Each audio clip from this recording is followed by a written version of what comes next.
Roman. Roman Wilson was the name of her mate. Ever since Roman had spoken those words, made his introduction, Beth had been unable to concentrate on much of anything else. There was something surreal about being able to hear Roman's voice in her head. It was magical, and Beth was afraid she might be in love with her mate already. Ever since yesterday, since she had found him, Beth never once wondered about his voice because she didn't feel it was a big enough factor in his character, but man, oh man! She was wrong. Roman's voice in her head made Beth want to crawl to him, hug him, kiss him, and embrace him in any way possible. It all seemed too good to be true.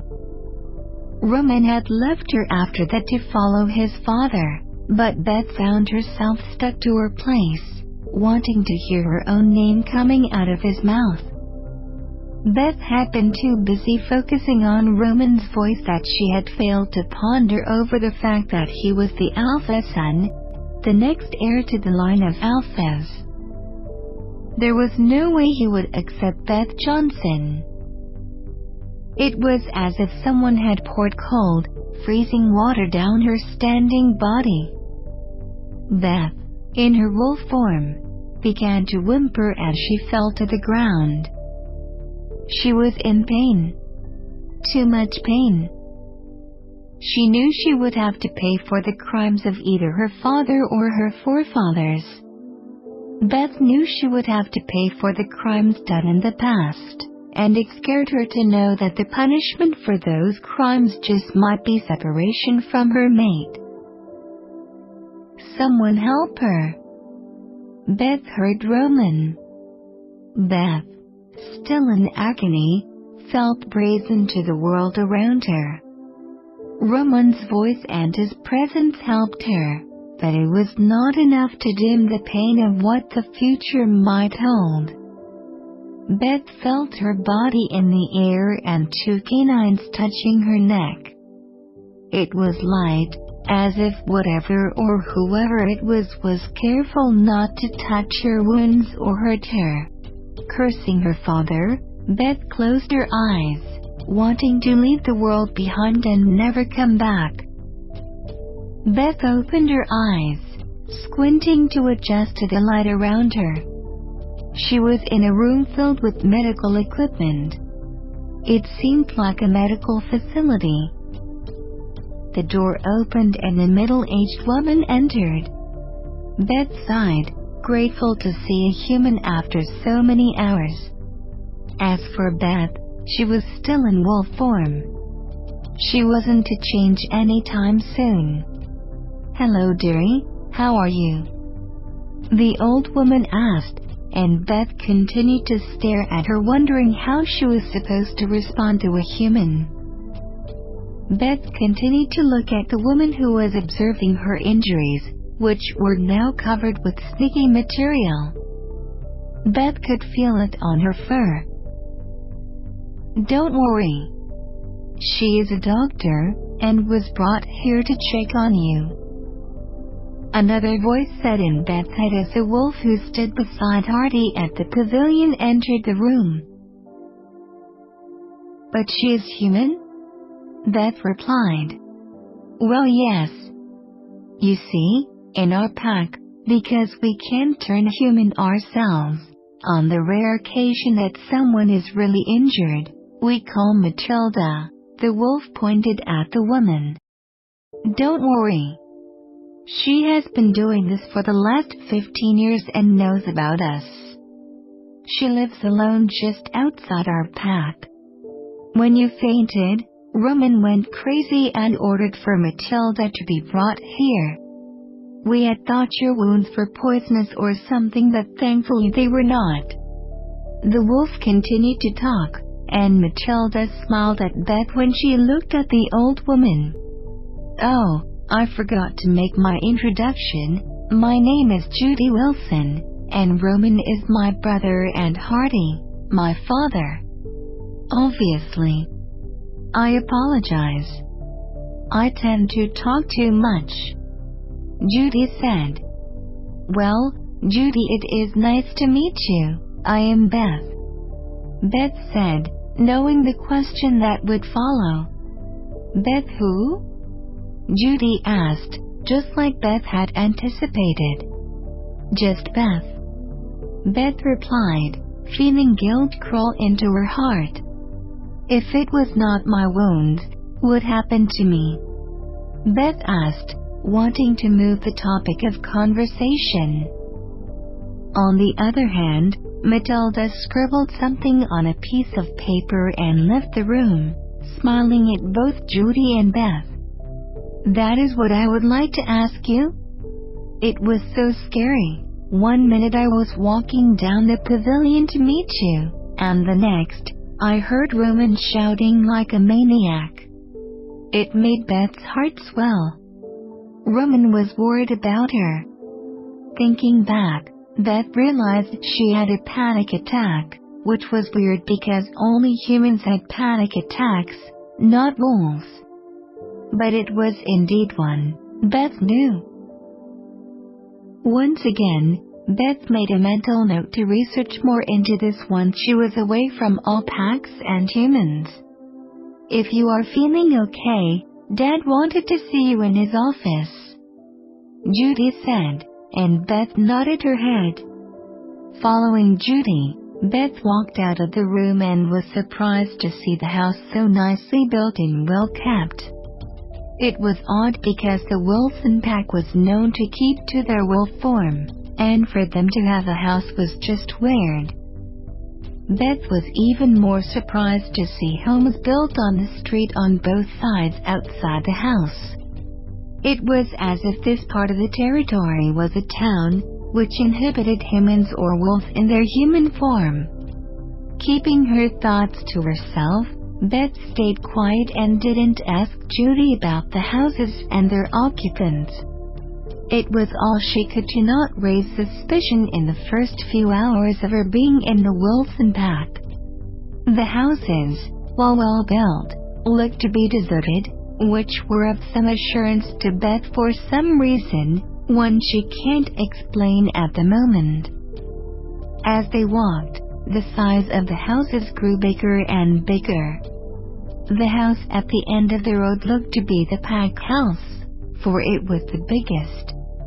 Judy took a left turn, and Beth continued to follow, observing the area.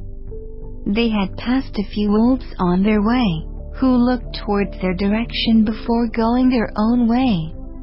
Whatever it was, the Wilson pack was indeed very different from her own, Beth thought, and in more ways than one. For one, the members of the Wilson pack had accepted a complete stranger into their pack and was allowing her to roam free. Yes, Beth knew she was going to meet Hardy, who would be sure to ask about her identity, as well as to which pack she belonged, but all in all, Beth had yet to see any hostility from anyone. They stopped at the clearing once again. It was covered in grass with another forest on the outskirts. Beth had no idea how large the forest that divided her pack and the Wilson pack is, and she was too scared to find out. The world kept on surprising her. Hardy stood there observing the younger pups engaging in fights. The place seemed to be a training ground, where different pups' parents had formed a circle, hoping to see their child prevail. The Wilson pack was more humane than Beth had been led to believe. As if sensing her arrival, Hardy turned to look at Beth and Judy and walked towards them. Roman was there too, but he had once again chosen to ignore Beth, focusing on the pups. An alpha in the making, Beth thought to herself. The situation was very similar to how it was in the Johnson pack. Every day, Carl would take Henry and oversee the training of the pups. Only, Beth had been too blind to see the real reason why. "How are you feeling now, Beth?" Hardy asked her. As if hearing her name, Roman turned to look at Beth. But before Beth could look him in the eye, he looked away to another female wolf instead, whose name Beth had yet to learn.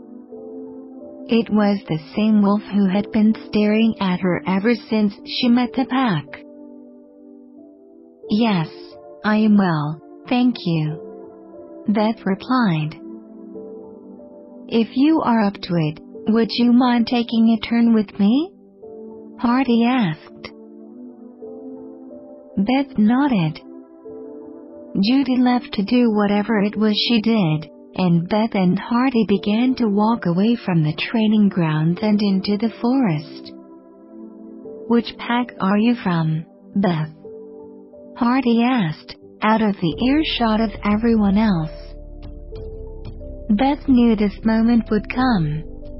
No good alpha would let another wolf into their territory without inquiring about their background.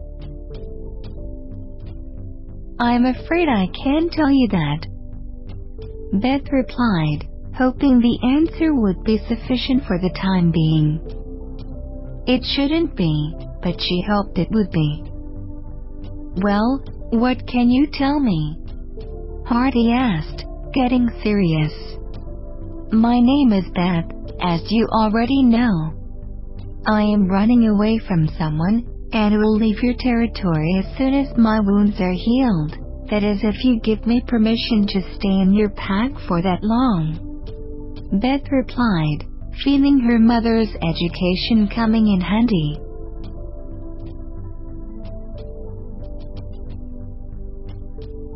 The prim and proper Beth, who was able to talk to a leader without backing down, was now surfacing. "Who are you running from?"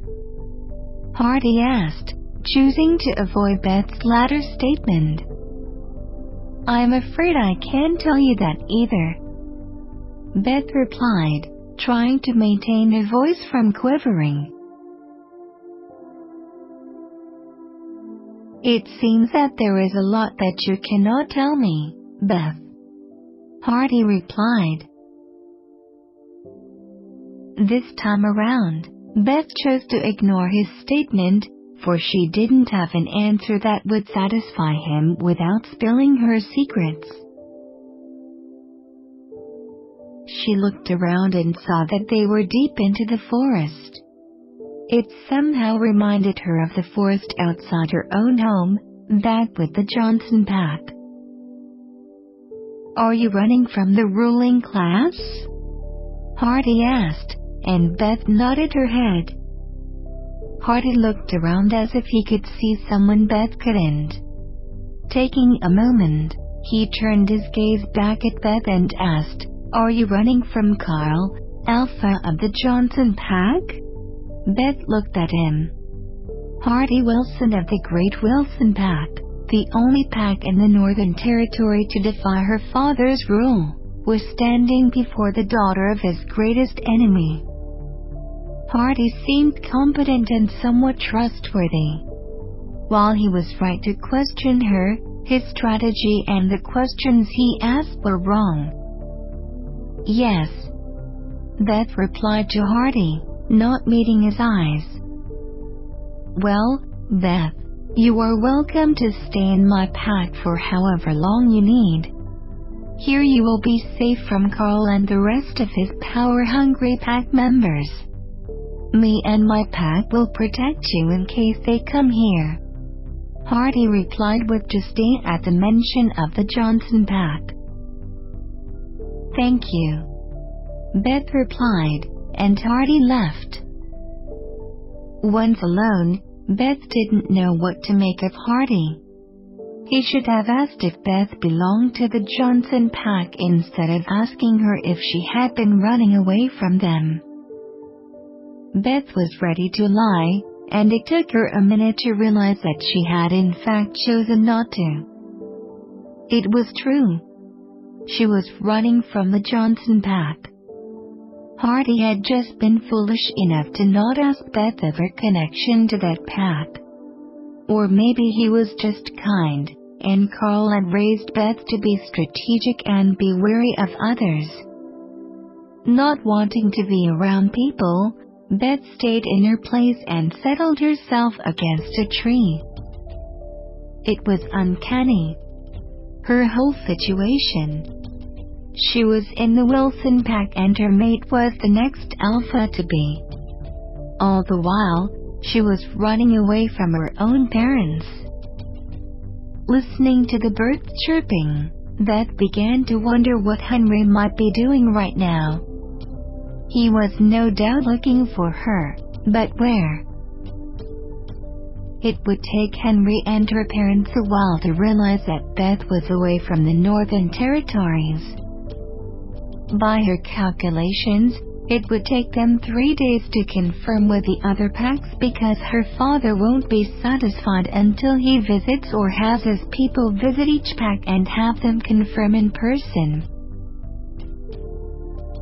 Her father, even with his many faults, knew Beth was precious. But it was only now that Beth knew why. Because Roman is her mate.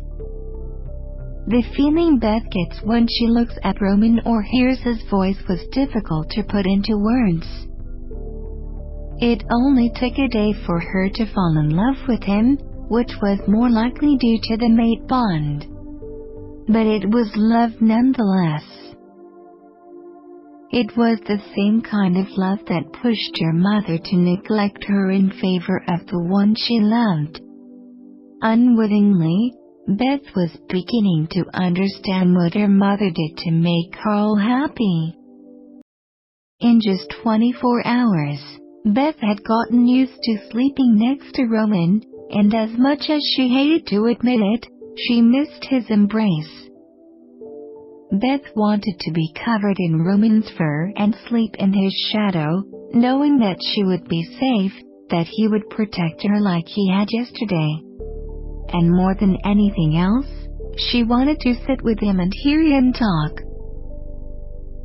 These feelings, the pull of the mate bond was too strong and would only grow over time.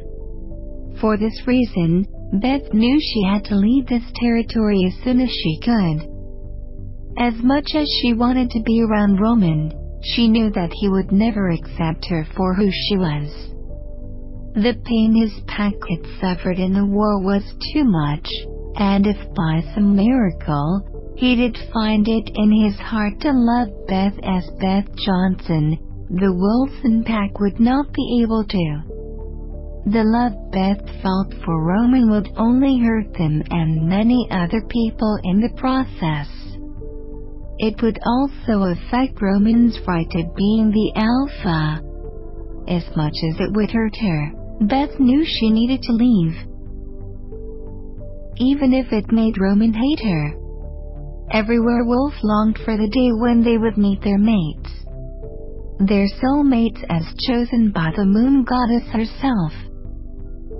And Roman looked like the kind of person who would wait for his mate. His actions yesterday had spoken as much. He liked Beth and was comfortable around her. But for Roman to be the alpha, Beth had to leave. She would be different from her mother. Beth would not allow herself to surrender to the mate bond and choose her own happiness over those of others, no matter how much it hurt her. And in all reality, Beth felt like she didn't deserve Roman. She had left her home to run away from her engagement to Henry, and if Carl or anyone from the Johnson pack was to find Beth, they would take her away and force her to marry Henry. And she would have to comply because she won't be able to find her father or her mother on that. Roman deserves someone better. Someone who will fight for him. Beth was weighing her options, one of which was to go and tell Roman the truth, then hope that he would accept her.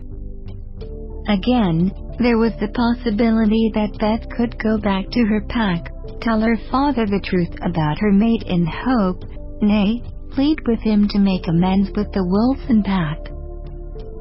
She could ask her father to use her relationship with Roman to build kinship and restrain aggression between the two packs. But Carl would never agree. He might agree to it at first, but would eventually use his own daughter to gain control over the Wilson pack. However, the best way to ensure minimum lives lost between the two packs was for Beth to leave altogether. Closing her eyes, Beth mustered the willpower to face the future. She stayed in the forest for the better part of the day, and only when the sun was coming down did she get up and walk toward the direction she came. It surprised her to see how good she was getting at navigation. It helped that her subconscious and her wolf senses kept reminding her that she was in unfamiliar territory, and that she needed to fend for herself against all odds. This reminded Beth that she had to ask Hardy to have someone train her. She had to come up with an excuse to learn because she'll never make it to the south on her own. To accomplish this, Beth needed to learn a few tricks.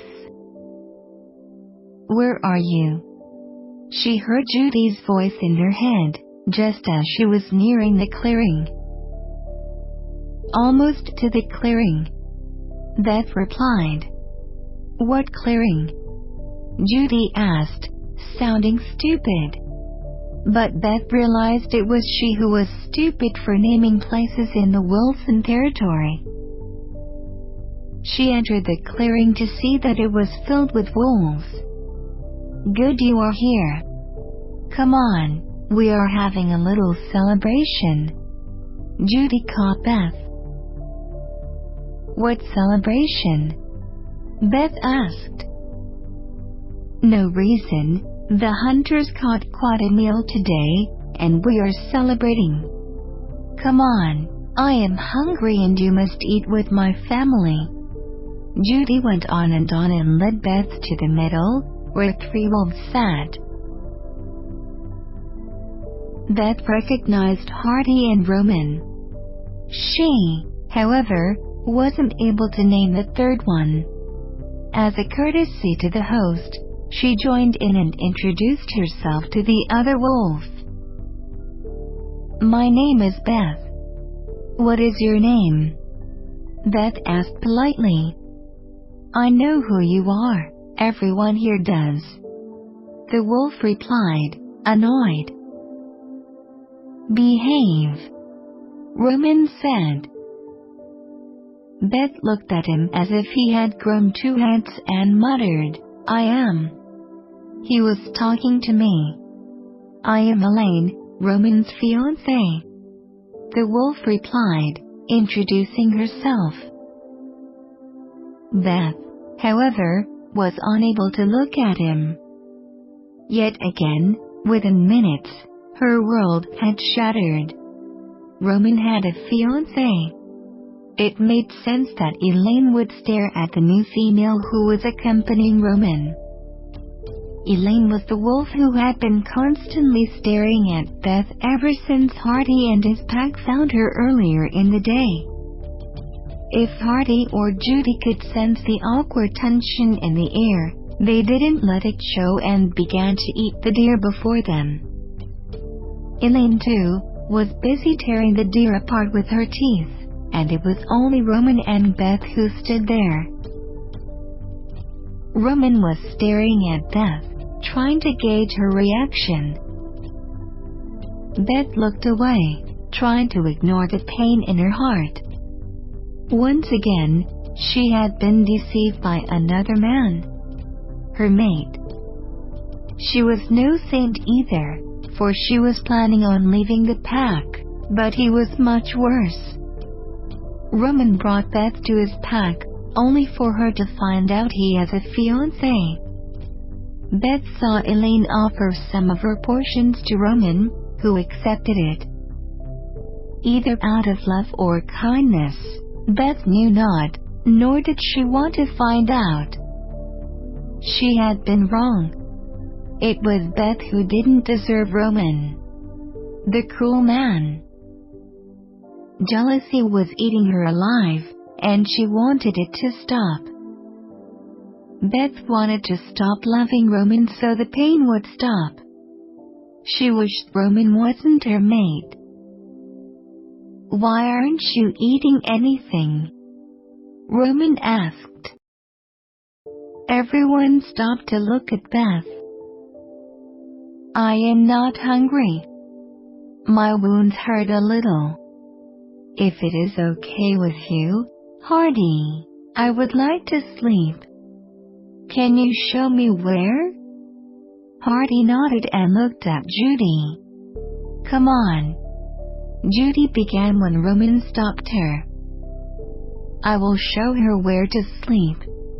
You see, Jude, I am full anyway," Roman said.